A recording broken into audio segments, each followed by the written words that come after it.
No programa de hoje, vamos construir um repertório eficiente. Vamos aprender alguns conceitos de sociologia contemporânea para demonstrar como os saberes podem ser acionados na redação de vestibular. O nosso convidado é o professor Felipe Carreira da Silva, que dá aulas em Cambridge. Em maio, o seu livro, que é um best-seller na Europa, será lançado aqui no Brasil. Além disso, ele dará um curso que oferecerá em julho, em parceria com o meu laboratório de redação. Felipe, fale-nos um pouquinho da sua trajetória. Como o Felipe de Portugal foi parar em Cambridge?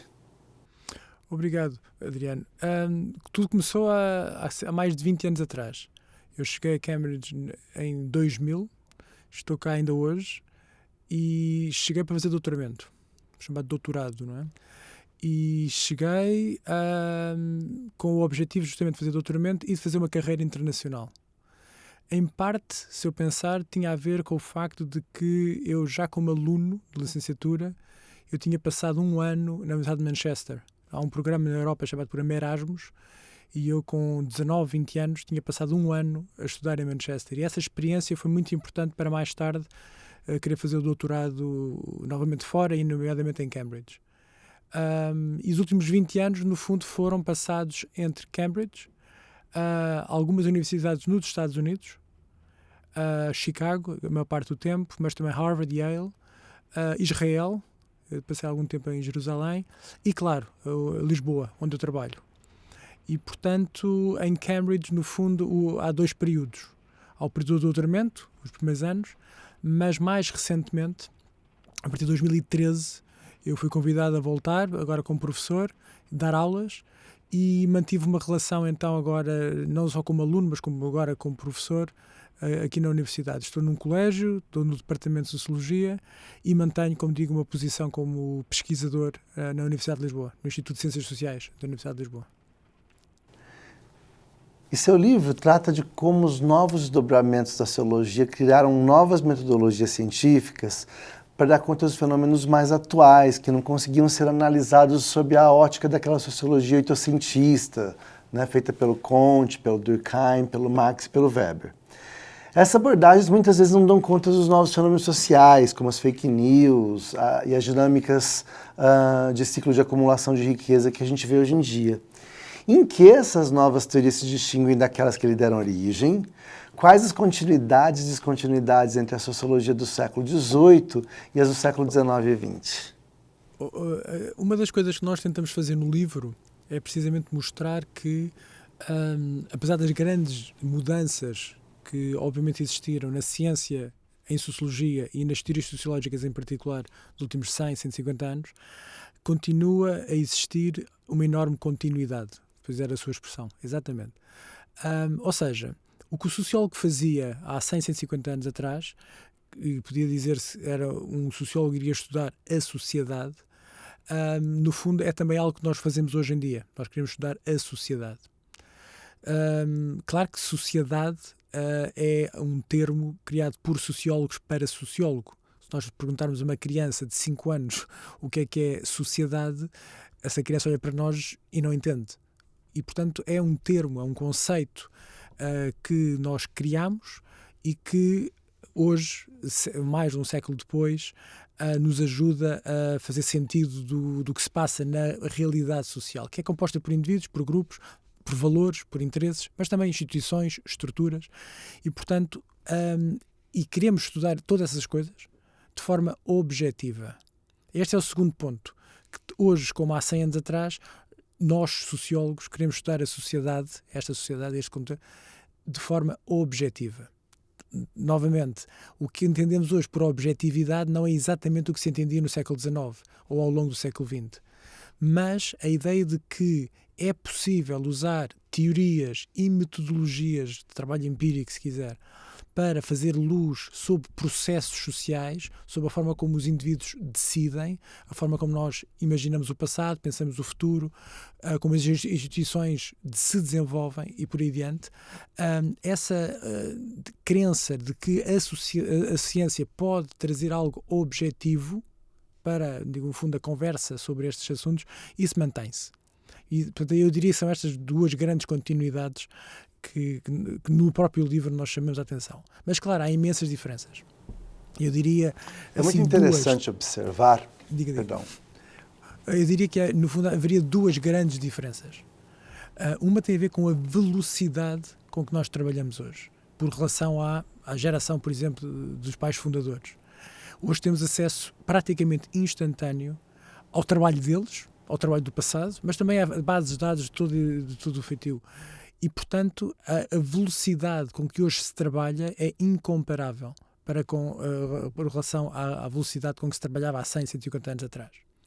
E, em segundo lugar, e relacionado com isto, há também a questão de que mudámos, no fundo, de paradigma, um paradigma analógico para um paradigma digital, de um mundo, se quiser, sólido para um mundo líquido.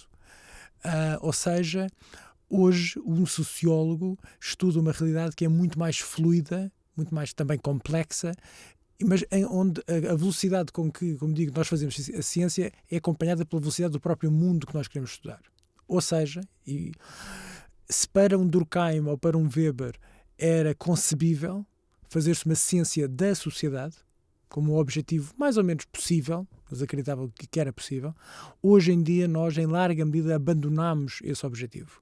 Hoje em dia, quem faz teoria social estuda temas ou problemas mais circunscritos, mais delimitados. Ou seja, de alguma forma somos mais humildes ou modestos. Trabalhamos, no fundo, há uma herança desses grandes autores, mas o mundo mudou tanto e a própria ciência mudou tanto que, como digo, o próprio objetivo da teoria social deixou de ser a criação de uma grande teoria para ser, no fundo, uma criação de teorias mais específicas, mais, se quiser, orientadas para problemas concretos do que uma grande teoria da sociedade. E como explicar o pragmatismo da nova sociologia? Sabemos que houve uma virada grande aí com os estudos do Mides. Quem que foi ele? Quais foram as 3 principais teses que esse pensador da sociedade formulou e como ele redirecionou o estudo da sociologia para outros olhares? Mead foi a razão pela qual eu vim para Cambridge. O meu doutorado é precisamente sobre George Herbert Mead.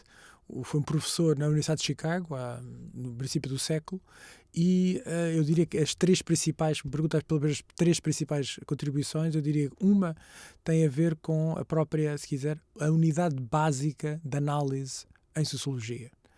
Para mim não é a sociedade, nem é o indivíduo, é a interação.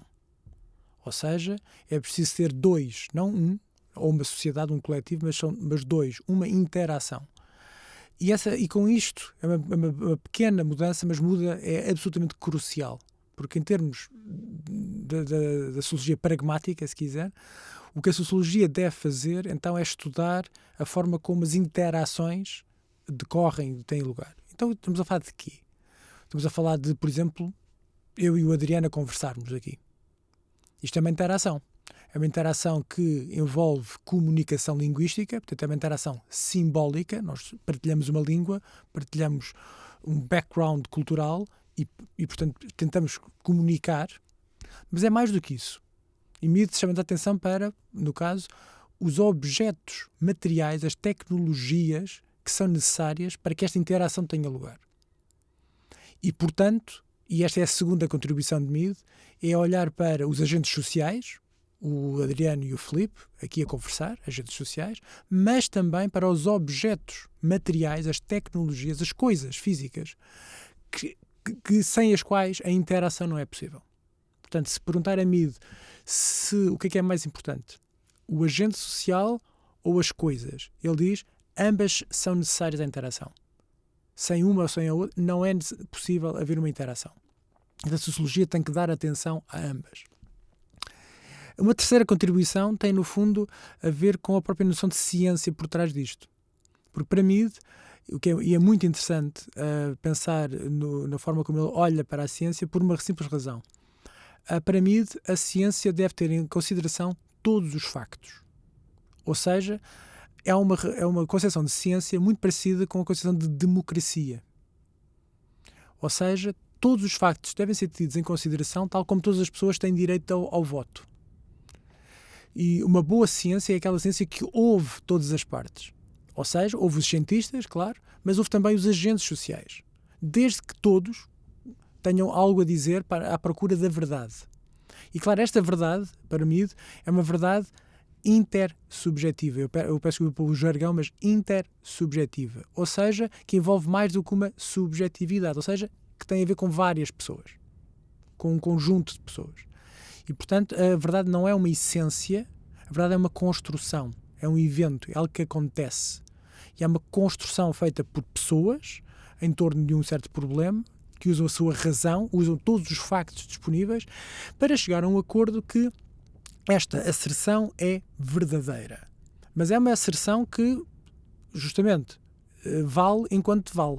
Ou seja, se chegar alguém e mostrar que aquilo é problemático, falta qualquer coisa, então a verdade desaparece e constrói-se uma outra verdade.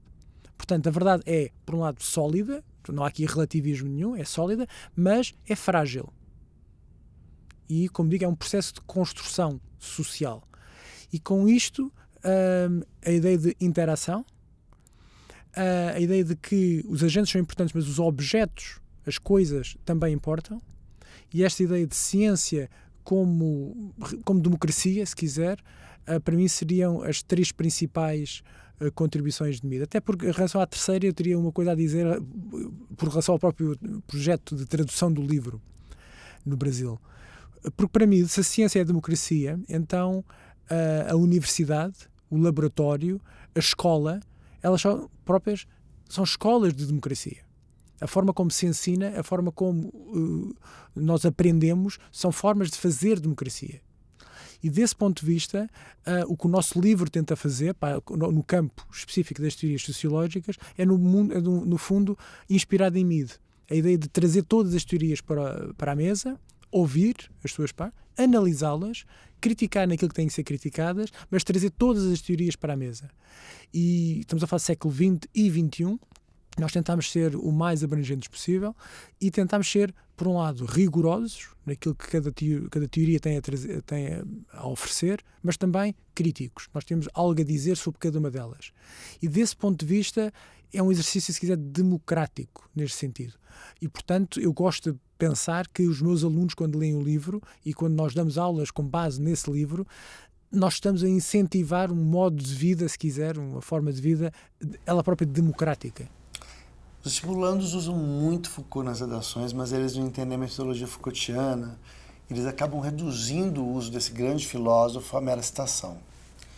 Então, como que a ecologia do saber se distingue da noção da genealogia do saber para Foucault, considerando que ele pondera em suas reflexões a dimensão de como os discursos são produtos históricos? A relação entre linguística, antropologia, sociologia é muito tênue para esse tipo de abordagem, né? Então, quais são as ferramentas que o Foucault oferece para o estudo dos fenômenos sociais? Eu compreendo. Foucault tem uma obra vasta, cobre várias décadas e, como diz o Adriano, e muito bem, tem no fundo duas grandes dimensões ou fases. A fase da arqueologia e a fase da genealogia. A primeira fase vai dos anos 50 ao final dos anos 60 e cobre o que ele escreve sobre doença mental, sobre medicina, sobre as ciências. E é uma fase, se quiser, estruturalista, em que Foucault está interessado nas estruturas de pensamento, por exemplo, de uma época. Ele fala na época do Renascimento, a época clássica, a época moderna. E em cada época, diz ele, há uma episteme. A estrutura de pensamento, que os próprios critérios de avaliação que são válidos à época, diz ele, são próprios de uma época e, sobretudo, não são transportáveis para a seguinte. Ou seja, o que ele se propõe fazer é, no fundo, uma história do pensamento estruturalista, tal como o Zanal, tal como Lévi-Strauss, mas também com uma certa dimensão crítica. E é esta dimensão crítica que, se nós pensarmos, o leva a um impasse. No final dos anos 60, em 69, no final da Arqueologia do Saber, ele chega precisamente a este impasse quando ele diz: então, de onde é que eu estou a escrever? Porque eu escrevo a partir de uma episteme.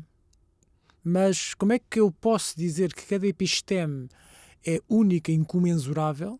Portanto, aquilo que eu avalio, aquilo que eu digo hoje, nesta época, não é transponível para outra. E, portanto, como é que eu posso saber o que na época clássica, na época e por adiante, se dizia? E este impasse é um impasse que o leva a parar de escrever.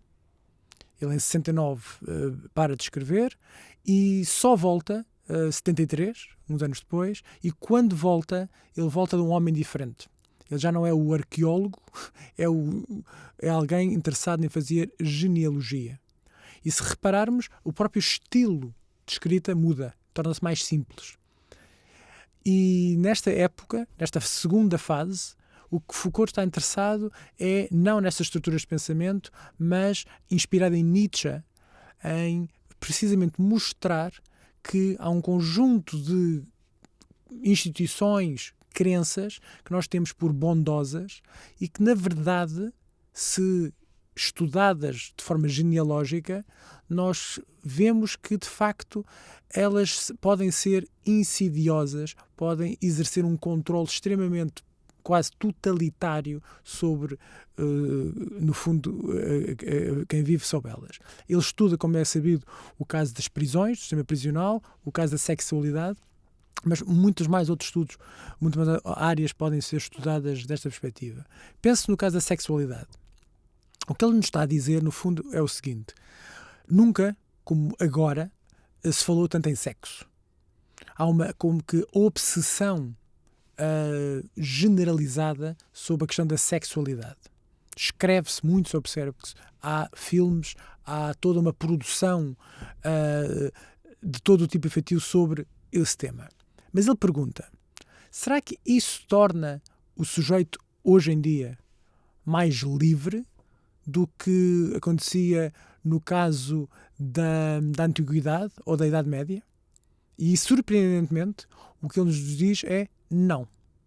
Ou seja, o que esta obsessão atual sobre a sexualidade nos mostra, diz Foucault, é que há uma enorme influência, ou seja, é um discurso, se quiserem, um discurso são palavras e tecnologias, que é medicalizado, que é comercial, que é político. E, portanto, quando nós estamos a falar sobre sexo, a pensar sobre sexo, nós estamos, como diz Foucault, a entrar num discurso, estamos parte de um discurso que, ainda que seja confortável, ainda que seja suave, ainda que seja benigno, na verdade, diz ele, é uma forma de controlo quase total. E é esta dimensão, digamos assim, de expor criticamente coisas que a priori nós acharíamos positivas, benignas, positivas, como digo, esse é o grande contributo que a genealogia, como digo, inspirada em Nietzsche, é trazida para o debate das teorias sociológicas. Excelente, professor, né? E para a gente acabar aí a nossa entrevista de hoje, a gente vai falar de um pensador que virou tabu assim, entre os vestibulandos e entre os professores, que é o Bauman. O Bauman é um sociólogo contemporâneo que ficou reduzido à ideia de modernidade líquida. Criou-se um preconceito contra ele que precisa ser combatido. Você poderia falar um pouco mais das outras ideias que ele desenvolveu e que vão para além da discussão da fugacidade do tempo, das amizades de bolso, das informações líquidas, né, dos produtos de vida útil curta, que são tão potencializados aí pela velocidade da comunicação na internet? Eu concordo. Bauman é um dos poucos casos, se nós pensarmos, de alguém que se torna globalmente famoso depois de se reformar. Ele reforma-se em 1990, na Universidade de Leeds, e é depois de se reformar que Bauman se torna o Bauman que nós conhecemos, o grande clássico da sociologia contemporânea, se quiserem. E torna-se justamente famoso por causa do seu trabalho sobre a modernidade líquida. Sucede, como tem toda a razão, que Bauman tinha toda uma carreira até se reformar em que trabalhou um conjunto de temas de forma muito relevante. Recordemos que Bauman nasce na Polónia, é um adolescente quando os alemães invadem, ele foge para a Rússia e faz parte de uma unidade do exército russo formada por polacos que justamente volta para a Polónia, vai até a Alemanha e depois acaba por voltar para a Polónia, onde segue uma carreira académica. E aqui, claro, estamos a falar de uma Polónia comunista. e, portanto, ele torna-se um membro da sociedade polaca da época, com uma dimensão, como digo, marxista importante, do ponto de vista intelectual. Ou seja, ele torna-se um professor de sociologia e, portanto, um intérprete de Marx. Já nesta altura, anos 50, princípio dos anos 60, ele tem uma visão sobre Marx que é, se quiser, heterodoxa. Para ele, há uma continuidade entre o Marx da juventude e o Marx do capital. E esta tese, que vai levar uma coisa chamada dialética dialectic of dissent, é uma tese que, de alguma maneira, como digo, é heterodoxa e vai levar vai contribuir para, melhor dizer, vai contribuir para que no final dos anos 60 ele saia da Polónia.